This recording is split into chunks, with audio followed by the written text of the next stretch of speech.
ED CBI मग संजय राऊत साहेब आमच्या पक्षात का नाही आलो? का नाही म्हणजे आलो? राऊतांचं हे कौतुक नाही, आहे. तुमचा असा समज असेल की ईडी आणि सीबीआयनी माणसं येतात तर मग तर सन्माननीय राहुल गांधींनी आमच्या पक्षात प्रवेश केला पाहिजे. भुजबळ साहेब जेव्हा फुटलेत, कोण होतं तेव्हा?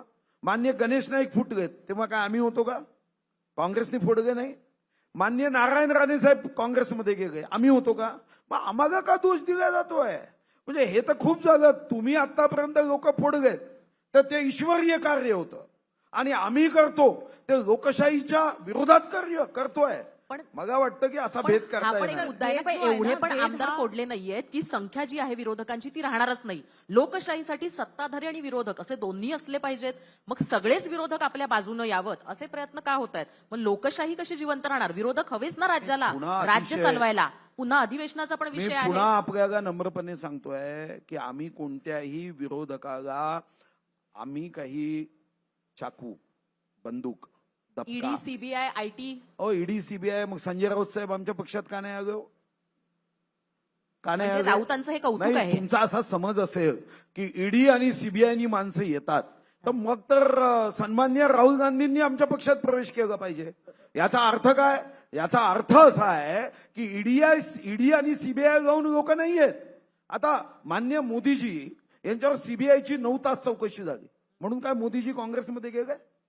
माननीय आमचे सन्माननीय गृहमंत्री अमित भाई यांना तर तुम्ही जेलमध्ये टाकलं खोट्या केसमध्ये म्हणून ते काय काँग्रेसमध्ये गेले?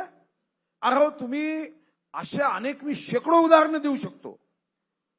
हा काही कारण आहे का? हे कारण तुमच्या विचारामध्ये ती मजबूती नाहीये. नाही, पण पक्षानं पण घ्यायला पाहिजे ना. जर का पंतप्रधान नरेंद्र मोदींनी तेव्हा निर्णय घेतला असता किंवा अमित शहानी तेव्हा निर्णय घेतला असता तर काँग्रेसनं हा निर्णय घेतला असता का पक्षात घेण्याचा? आज निर्णय घेतले जातात ना पक्षांकडनं की ठीक आहे तुम्ही येताय तर घेतो आम्ही असं म्हणून निर्णय घेऊन घेतलं जात आहे ना. शेवटी तुम्ही आता जसं यांनी उदाहरण दिलं, आता या उदाहरणावरचं माझं उत्तर आहे. मान्य मोदीजींनी 70,000 कोटीच्या घोटाळ्याबद्दल सांगितलं पण तुम्ही का विसरले हो?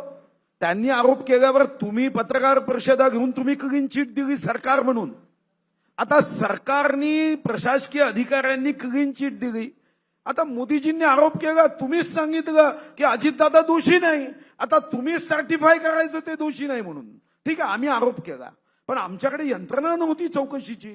चौकशी तर तुम्ही केली. उद्धव साहेबांनी सांगितलं नाही, अतिशय प्रामाणिक अजितदादा आहे, सरकारने अधिकृतपणे फाईलवर क्लीन चिट दिली.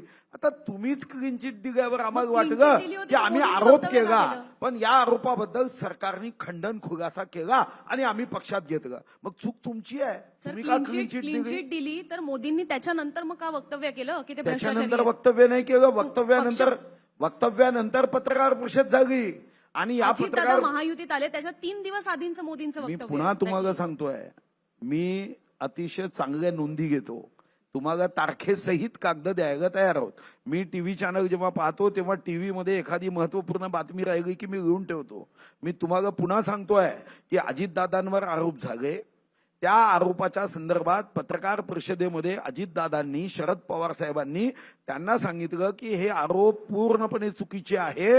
चौकशी समितीने सांगितलं आहे की या संदर्भामध्ये जे कागदपत्र तपासले, जी चौकशी केली याबद्दलची सर्व माहिती घेतल्यावर आम्ही क्लीन चिट दिली. मग एक या नेत्यांनी मान्य केलं पाहिजे की अतिशय खोटारडे नेते आहेत हे, यांनी जे क्लीन चिट दिली ती खोटी होती, हे तरी मान्य केलं पाहिजे. आता स्वर्गीय अजितदादाचा विषय त्यांच्या मृत्यूनंतर काढण्याचं काहीच कारण नाही.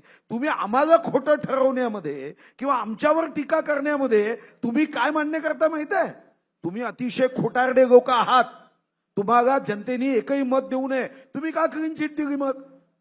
आणि ती कागदपत्रात दिली आहे, ती कागदपत्रात आहे. तुम्ही मागू शकता माहिती अधिकारात. फक्त आता 10 रुपयाची तिकीट 30 रुपये झाली आहे, तेवढं 30 रुपये जोडावे लागते. त्याप्रमाणे ठीक आहे, माहिती आपण- अधिकारात मागा.